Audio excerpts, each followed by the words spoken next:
but I want to start today, and forgive me if it's just me flapping my gums this morning. We have made efforts to have those responsible for our next story appear on the program today. They seem reluctant to do so. But prior to returning to air on Monday morning, I received an email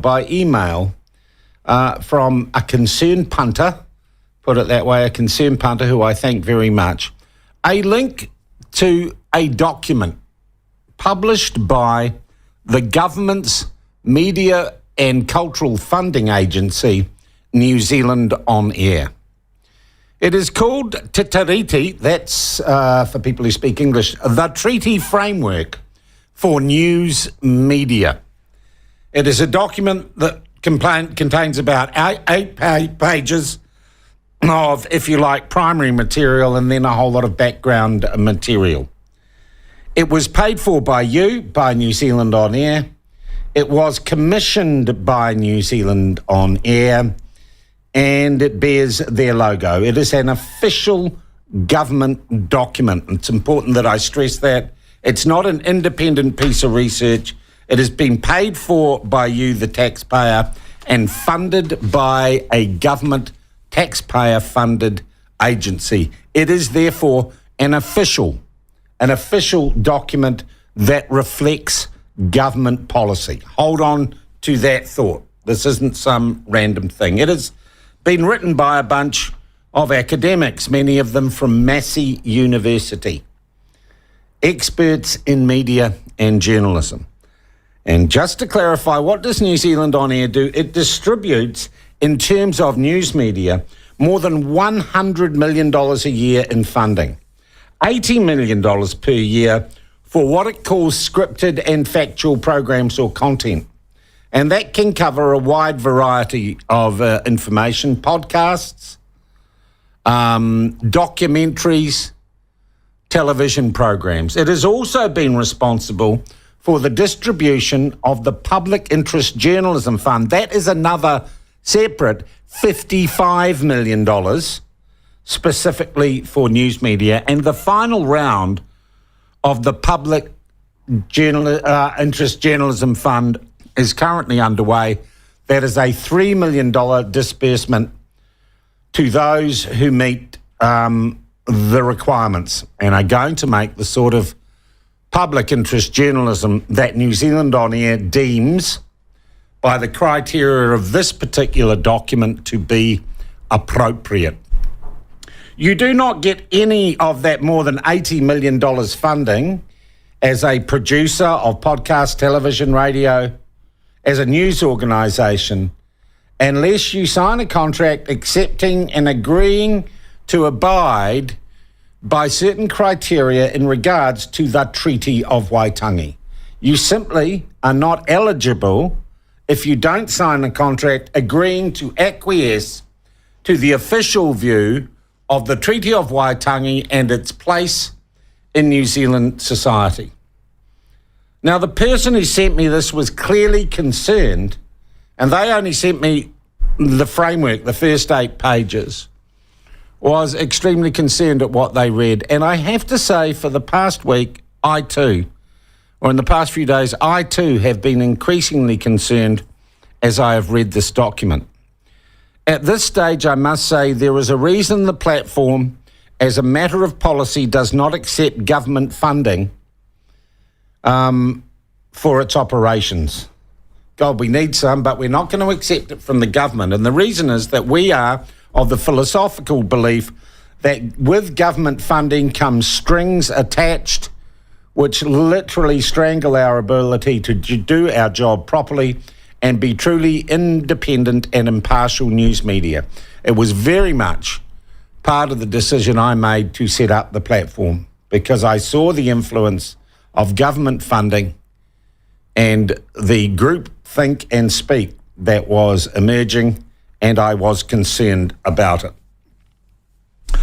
As I said, you don't get any of this more than $100 million in government funding, and it's gone to groups like Stuff, the spin-off, Television New Zealand, Radio New Zealand, a swathe of private producers. Much of what Paddy Gower does and his documentaries are funded, guess what, by New Zealand On Air. The documentaries or the films about Chloe Swarbrick, and they seem to come out with monotonous regularity, they are funded by New Zealand On Air. So I think it is important that we as taxpayers and consumers of the news media know what the world view is, what the philosophy is that creates the criteria for getting this more than $100 million in government funding per year. I want to tell you that we have asked the Chief Executive of New Zealand On Air to appear on the program today, and I will read you. I'll read you first what Ben wrote. He wrote this to someone called Catherine, Catherine Strati at New Zealand On Air. I produced the morning radio show on the platform for Sean Plunkett. Sean would like to interview Cameron Harland. Cameron Harland, who is the Chief Executive, about the New Zealand On Air Commission paper, Te Tiriti Framework for News and Media, on his show tomorrow or via phone call, mainly focusing on why the paper was written, who it was distributed to, what is its purpose. If he can be available at this time, please let me know with the contact information provided below. Nice letter, Ben. Good work. Straight up and down, mate. And we got this back from Alana Califatalis, former journalist, and one presumed spin doctor supremo for New Zealand On Air. Kia ora, Ben. That's a nice ethnic opening. I'm sure we've communicated before, but if we haven't, just ensuring you have my contact details as I deal with media inquiries for New Zealand On Air. Thanks, Alana. I've discussed this request with Cam, and we don't see any point in discussing this independently produced paper from March 2022. I refer you to the introduction on our website, which is a very nice way of saying piss off. I don't care if you don't want to talk about it. You're a public servant, Alana, and so is Cameron, and it is not. And do not lie to us. It is not an independently produced paper. You commissioned it, you paid for it, and you published it as New Zealand On Air. It is an official government document, not some mushroom that sprouted up under a tree somewhere. So that is why we are not going to get any response as yet from New Zealand On Air. And I'm taking you through this, I hope, slowly. I hope you can follow. I hope you've got time to follow. So what is Te Tiriti? The treaty framework for news media, and this $100 million worth of funding that New Zealand On Air has published. Well, let's just go to the introduction. This document presents a Te Tiriti framework for news media as a starting point for news producers to develop their own Te Tiriti strategies in ways that suit their context. While this framework is grounded in Te Tiriti of Waitangi and mass media obligations to Māori, I wasn't aware that I had obligations to Māori during my time in the mass media. I always thought I had obligations to the truth. That's the primary obligation that the news media has. As I said, obligations to Māori is tangata whenua, people of the land. It may be relevant for other groups who face racism in our society. So suddenly, obligations turn into an obligation regarding racism. So the very introduction to this missive is that New Zealand is racist. Nice start. Nice start. The framework is an overview with action areas and some critical questions that should be useful for the development of media strategies and practices, which to my mind, it goes on a little bit more, but to my mind, fundamentally, it says this is a document that is going to tell journalists how to suck eggs. And if you don't suck eggs our way, you don't get any money from the taxpayer, and we know you're strapped for cash.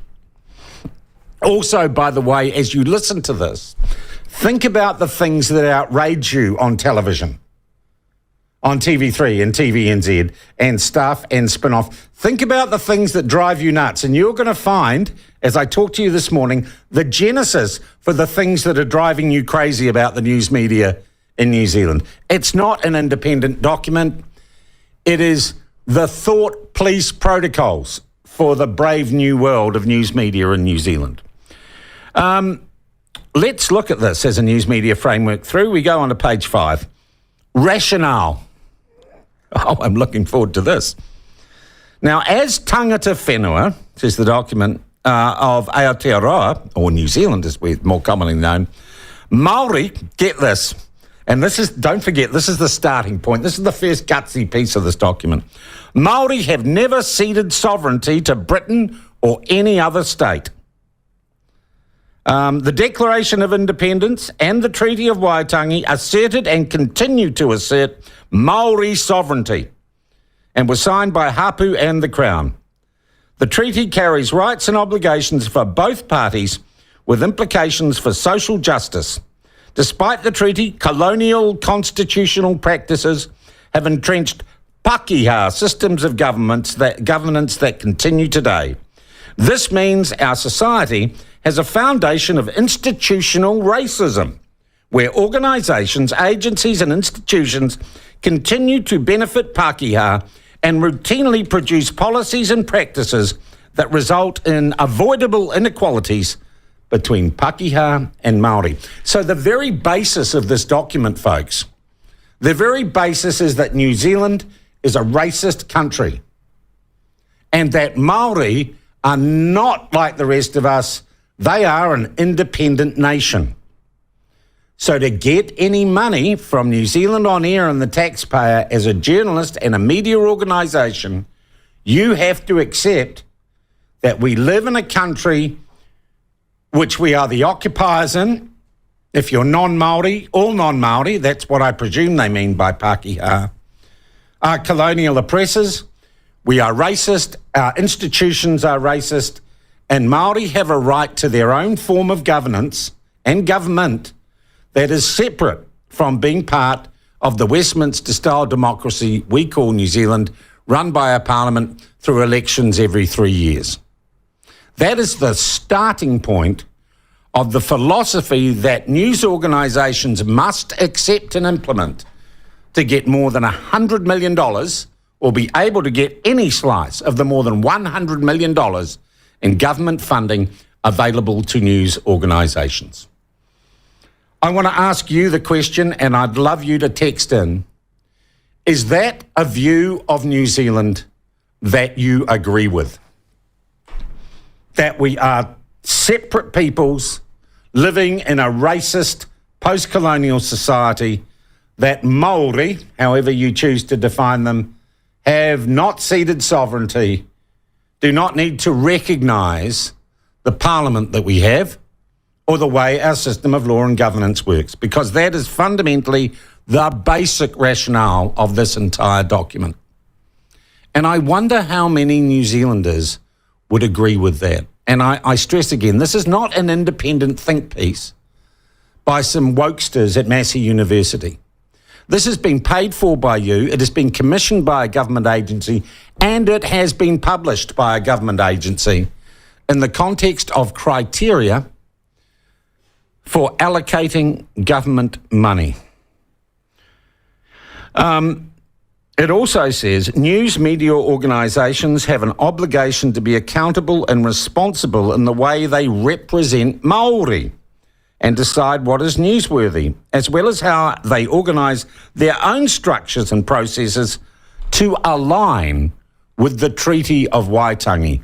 Or one might say, this document's incredibly radical and separatist interpretation of the Treaty of Waitangi. I can't remember Article 77.A, which says news media and radio being written in the treaty.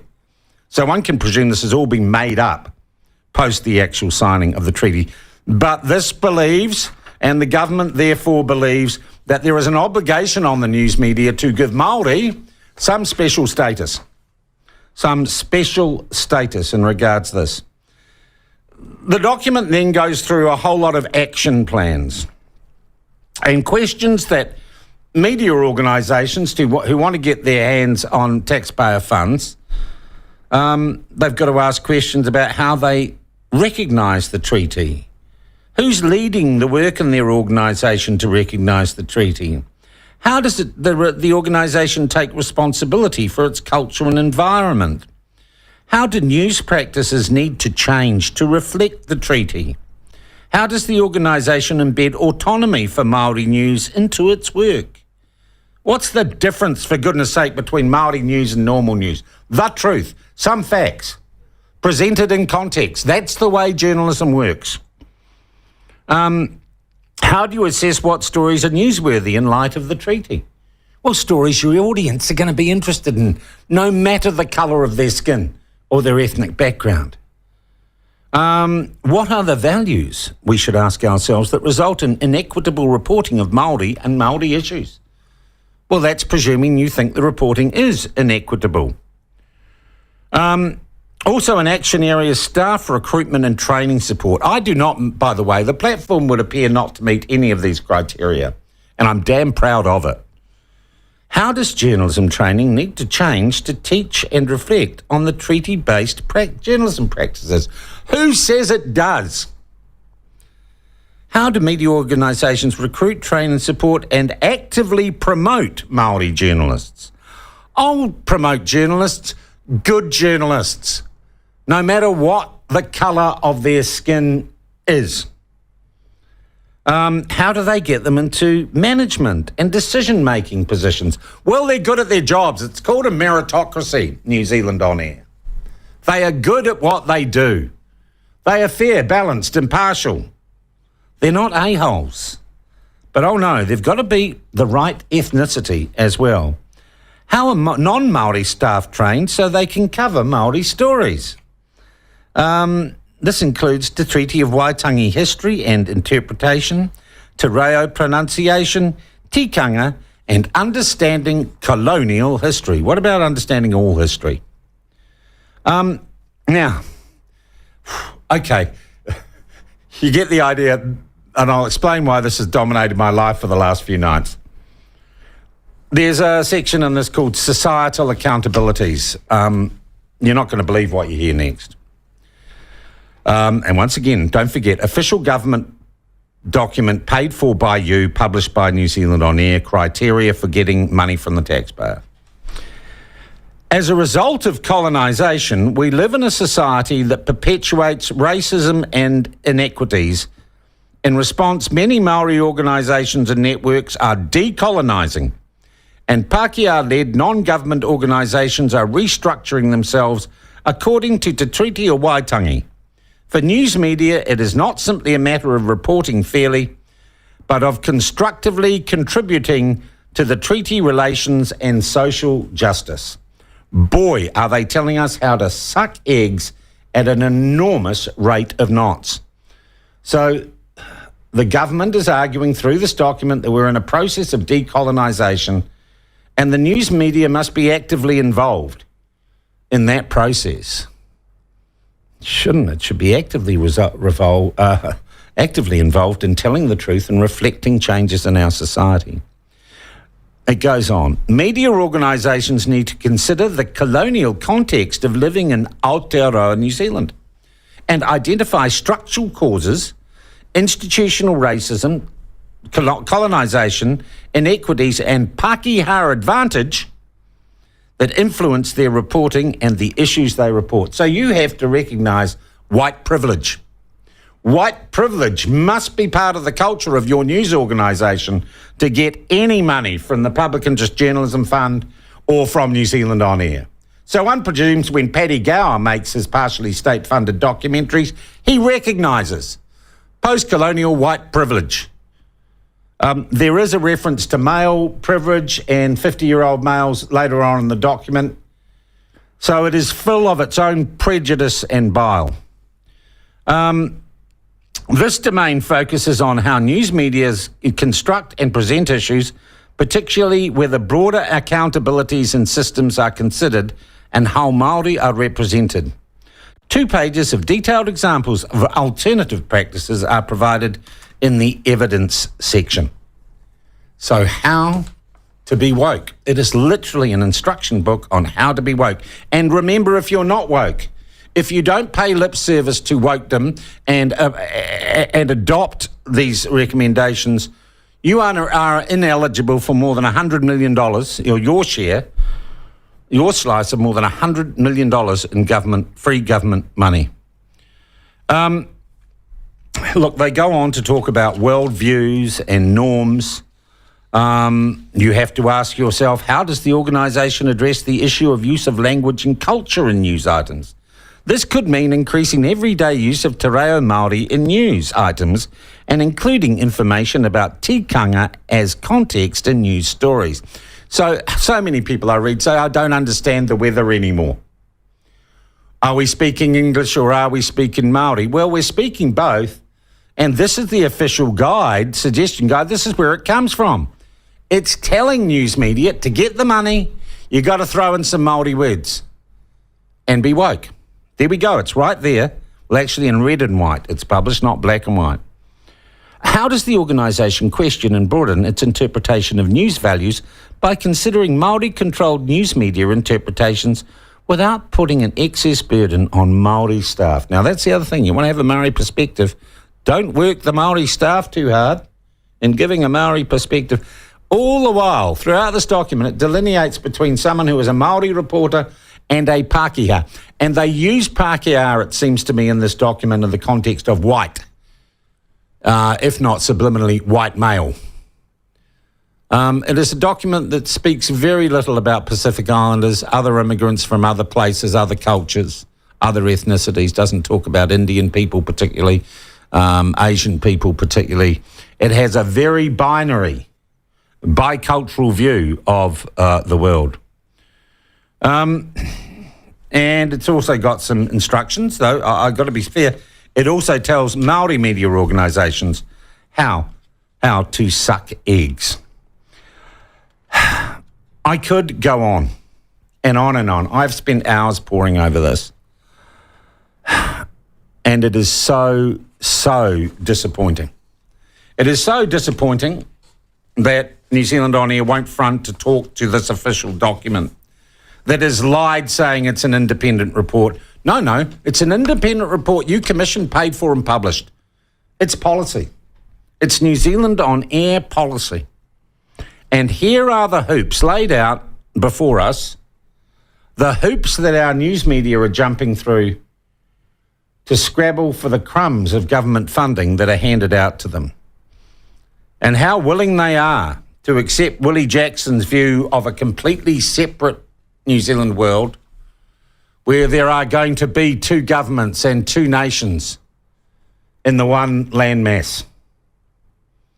And this is the philosophy. This is the brave new world of New Zealand On Air and your mainstream media. And I believe this needs to be discussed this year. I believe this is what David Seymour, when he is on about, when he talks about the creation of an ethno-state. And we are using taxpayers' dollars and this sort of propaganda, this sort of racism to achieve that goal. I, for one, as a journalist, am firstly completely affronted. By the way, lots of mention is made of Stuff and how wonderful Stuff is in this document, how it apologised for all its post-colonial reporting. So you look at Stuff and its attitude to news and its view of this country, its woke view of this country. This is where it comes from. Documents like this. And if that's what you want, if you're happy with the service you're getting from the state-funded media, I guess you say, I'm cool with that. I agree with everything that's in here. And I'm not just asking you to listen to the platform because we don't do it that way. And I'm telling you, as long as there's, blood in my veins and it's pumping, we won't be doing it that way. But you need to make your outrage, which may not be as deep in mine, because this is my job, this is my career, my profession. I'd also say it's my country. Along with everyone else, it's my country. And a document like this makes me worry very much about the profession I'm in and also the country I live in. We are going to publish a link to this today, to the entire document. I could write an outrage column. I've done my bit for the last half hour on here to tell you about it. But we're going to publish a link to the document, and could I please beg you to read it and share it? And if you've got issues with New Zealand On Air, approach the Broadcasting Minister and the Minister of Culture and Heritage, and let's make some noise. Let's tell them that the treaty framework for news media is ethno-state claptrap. And these criteria of political correctness, government funding of media must be lifted. And in fact, maybe we should just get rid of government funding of news media and let the market decide. I thank you for your patience. I thank you for listening to me. I know that was a bit ravey, but I had to get it off my chest.